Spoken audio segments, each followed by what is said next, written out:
దైవజనులు దేవుని సేవలో పరిచయం గ్రామంలో ఎక్కడ బాగుపడుతున్న దైవజనులు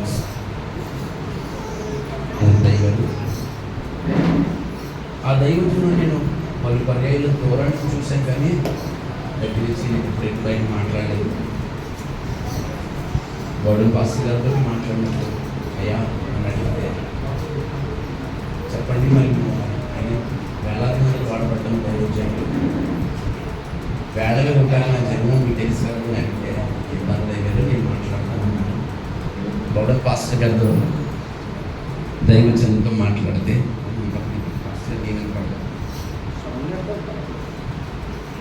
దైవజనులతోటి బౌడన్ పాస్టర్ గారు మాట్లాడితే, చిన్న సంఘము ఈ సంఘాన్ని ప్రేమించి మరి చేసిన దైవజనులు కూడా హృదయపూర్వకంగా తెలియజేస్తున్నాను. కనీసం ఆలస్యం చేయకుండా నటన మీ సెల్ ఫోన్ సైలెంట్లో పెట్టండి, ఇంకెవరు మాట్లాడద్దు, చాలా మౌనంగా ఉండండి. దేవుడి కార్యం ఇక్కడ జరుగుతుంది కనుకనే ఆలస్యం చేయకుండా దైవజనునికి దేవుడు సన్మానిస్తాను. అభిషేకుల దైవజనులు బిషప్ పాలకి మూతయ్య గారు వస్తుంది. అందరూ కూడా చప్పట్లు కొడుతూ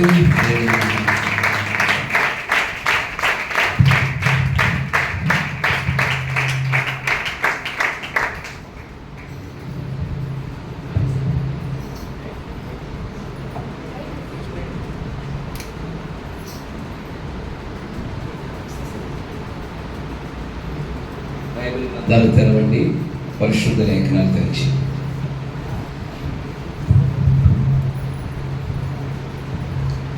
ఇర్మియా గ్రంథం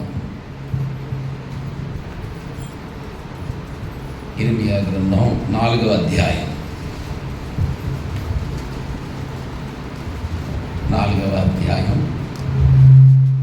7వ వచన భాగాన్ని చదువుతాం. పొదలలో నుండి సింహము బయలుదేరి ఉన్నది, జనముల వినాశకుడు బయలుదేరి ఉన్నాడు, నాశనము చేయుటకు ప్రయాణమై తన నివాసమును విడిచి ఉన్నాడు. నీ పట్టణములు పాడై నిర్జనముగా నుండును. ఎందుకై గోనె బట్ట కట్టుకొనుడి, రోదనము చేయుడి, చాలు కేకలు వేయుడి. తలలోంచి ప్రార్థనలో ఏకీభవించండి. మహోన్నతుడైన మహాపరిశుద్ధుడా, సర్వోన్నతుడా, సర్వశక్తిమంతుడా, కృపామయుడా, దయామయుడా, సర్వాంతర్యామి, సర్వజగద్రక్షకుడా, మీ ఘనమైన పరిశుద్ధమైన నామానికి స్తుతులు స్తోత్రాలు చెల్లిస్తూ ఉన్నాను. మా మంచి దేవుడు, మాతో ఉన్న ఇమ్మానుయేలు పాటలు, ప్రార్థనలు, ఆరాధనల ద్వారా ఇంతవరకు మీ నామానికి మహిమ తెచ్చుకున్నారు. ఈ సమయంలో నీ దీన సేవకుడినైన నేను బలిపీఠం యొద్ద నిలబడి మిమ్మల్ని స్తుతించి ఘనపరిచి మీ మాటలు వివరించడానికి స్థలం ముందు నిలబడి ఉండగా, మీ కరుణా కటాక్షము కలిగిన హస్తం మా మీద మీరు చాచి ఉంచండి. బాబు, ఆశ కలిగి ఎదురు చూస్తున్నాం. మా హృదయాలు తృప్తిపరచండి. ఈ ఉదయవేళ, ఈ రాత్రి వేళ నీ దాసుడిని పాత్రగా మీరు వాడుకోనండి. బాబు, వాక్యాన్ని పట్టుకుని శిలువ చోటు వెళ్తున్నానండి. దేవా, నేను మరుగైపోతాను, మీరే కనపడండి. నేను తగ్గిపోతూ మీ నామాన్ని హెచ్చిస్తూ మహిమ ఘనత ప్రభావాలు మీకే ఆరోపిస్తూ యేసుక్రీస్తు ప్రభుల వారి పరిశుద్ధ నామమున అడిగి వేడుకొనిచున్నాను పరమ తండ్రి. అందరూ ఆమేనండి. క్షేమకరమైన ప్రయాణాన్ని ఇచ్చిన దేవాది దేవునికి మహిమ ఘనత ప్రభావాలు చెల్లిస్తూ ఈరోజు ఈ కూడికలకు నన్ను ప్రేమతో ఆహ్వానించిన దేవుని సేవకులు, అభిషక్తులు, అత్యంత ప్రియులు, గౌరవనీయులు డానియల్ అయ్య గారికి నా ప్రత్యేకమైన వందనాలు. అమ్మగారికి కూడా నా ప్రత్యేకమైన వందనాలు తెలియజేస్తున్నాను. అలాగే కార్యక్రమం చక్కగా నడిపిస్తున్న దేవుని సేవకులు రాంబాబు గారికి కూడా నా ప్రత్యేకమైన వందనాలు. నన్ను రిసీవ్ చేసుకున్న సహోదరులకు కూడా వందనాలు.